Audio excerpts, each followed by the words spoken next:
Hey filmmakers, today we're reviewing the lightsaber. Stay right there. We'll be right back.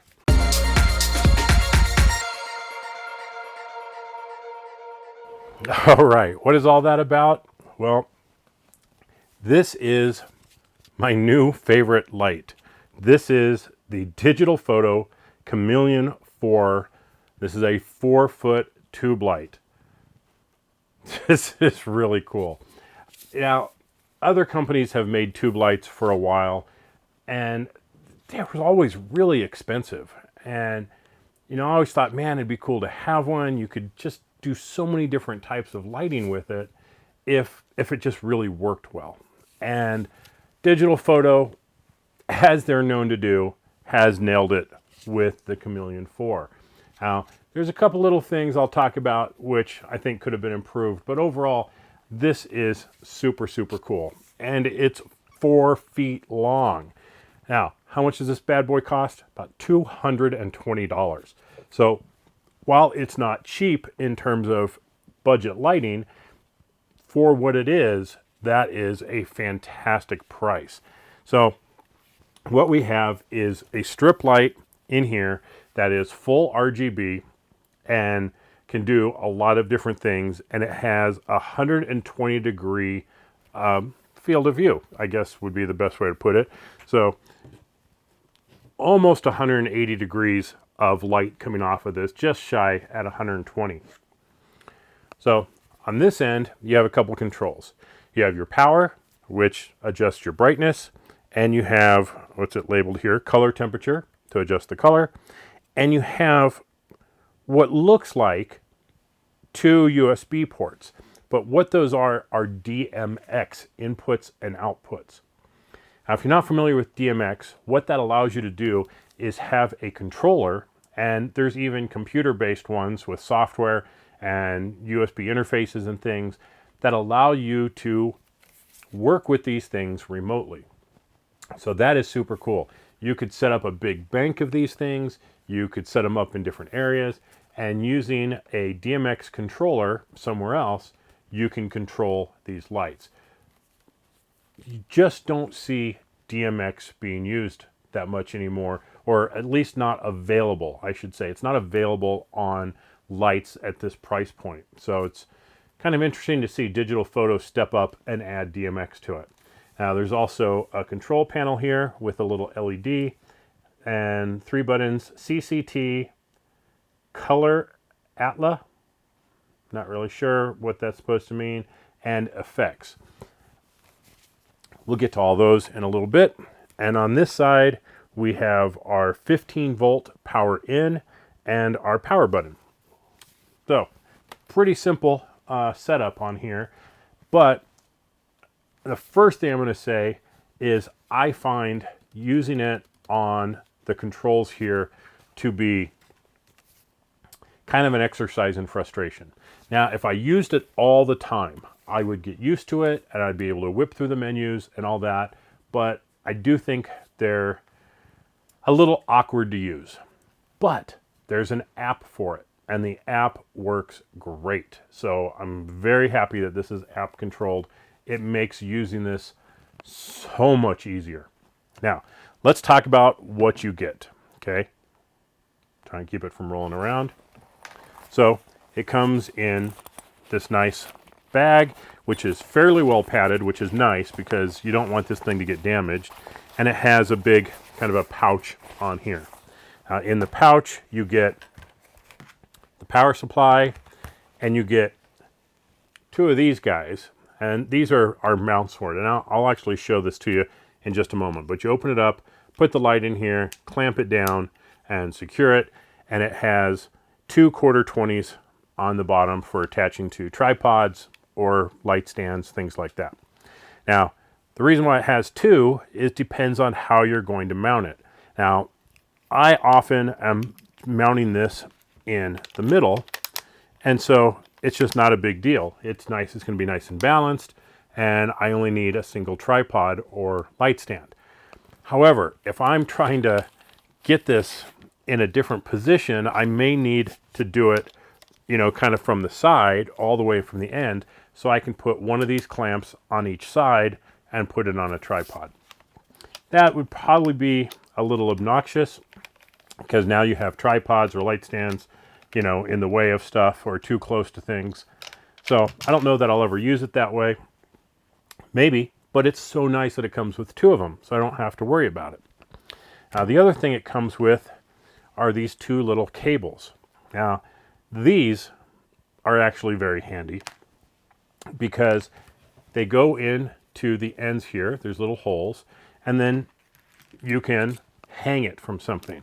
So if I needed to just have it up somewhere, but I didn't have room to put light stands around here, what I could do is set up a backdrop stand. So I could have two light stands that are way out of frame with a bar going all the way across and use the little cables to just secure it on there and have it hanging from up here. That would be a very, very cool use of these. It also allows you to just put it in other places that you might not otherwise be able to do. So again, pretty handy that it came like this. So right here, got me a light stand. Let me bring this guy down. See if I can get this thing. I may need to scooch over a little bit.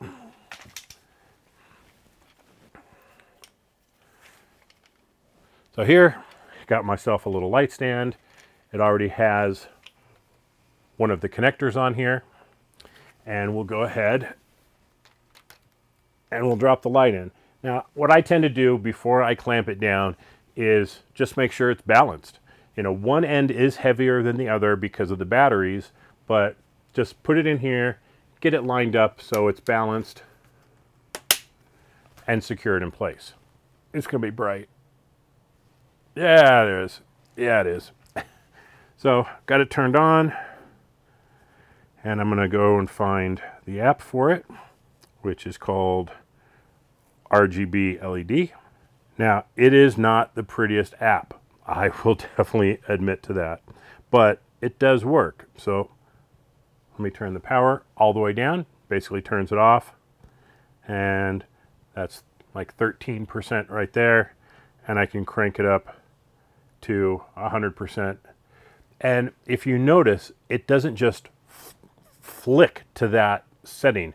It does a nice gradual change. Here, I'm going to put it all the way back down. So you can see it kind of fades from one to the other, which I really like.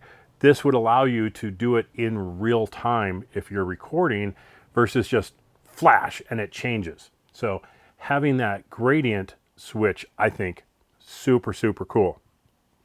Now, we can also change the color temperature. There we have a nice cool temperature. Here's 3100. Nice warm temperature. I'll get it back up to around 5600. There's my daylight. And now, even though I'm on just the standard white balance screen here, I still have hue and saturation and some other things. Not really sure what those are all about here. But let's go to color. Now, on color here, super easy to adjust the color. Let me just move to green. Wow, that's really bright. There's green, blue, red, get into some purple there. Let me see if I can turn this down a little bit. Oh, it is a bright light. So a lot of different things you can do with this, which I really like. Now let's go to effects. So here's cop car, kind of, because it's just seemingly blue. And that's, I forgot, that's the second set of this. So we have the blue strobes, we have red and blue. That's kind of cool. I like that. And being wide, this really helps emulate like the lights on top of a car. That's super cool. We have blue and white, red, blue, and white. Let's try our fire. So Definitely could give a big like campfire type effect here. Super cool. And there's speed settings, so I can adjust how fast it's doing this, which is really neat. Let's go to our fireworks. So trying to do a little 4th of July thing. You want to emulate some fireworks. That's kind of cool. And let's go to our club. Oh, geez. Club lights. Yeah. And up to just one click and we're on daylight temperature. So real easy. Well, it's kind of a cycle. Let's do the color chase. That's kind of cool. So it's on red, green right now. We can do red, blue, blue, green. Now, why you would use some of these, not really sure. But the fact that you have a lot of adaptability in the app itself, I think is fantastic. So we just don't typically see that in a light. Normally it's like, okay, it's set, that's it. And here we have much more control over other things that we can do. Now I'm going to go ahead and go back over to our white. I'll probably change this up in a little bit.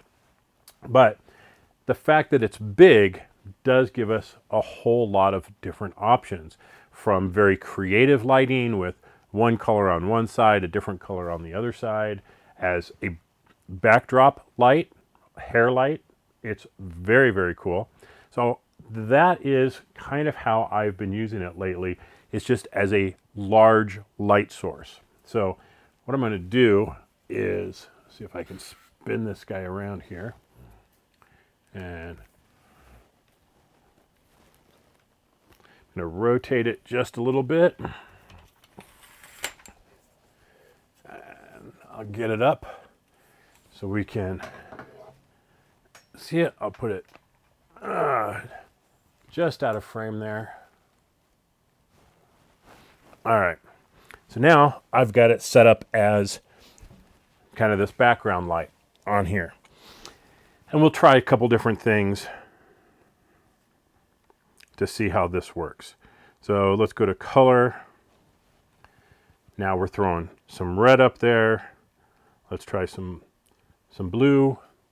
Now, again, I'm sitting very close to it, so I'm probably getting quite a bit of spill on me. That's what I'll do. I'll move up a little bit, so I'm not getting quite as much spill on me there. So now I can control the background, which, let's try kind of a goldenrod on there, purple. So flexibility, key, absolutely key with the Chameleon 4. It's a light that I am going to use in many, many different situations. Like I said, from very creative shots to just studio stuff where I think it can really come in handy. I'm probably going to go ahead and hang it directly overhead behind me so that it's only hitting the backdrop, and I will need to use the little cables for that. So good thing they're included. And because it's pretty basic size, I mean, it's a circle. If I really needed to, I could probably 3D print some different types of mounts that would make it even easier for me to use. So very impressed with it. I like it a lot. It has good runtime. On 100% power, it's supposed to do like 5 hours or something. Let's see if there's anything else in here I missed. At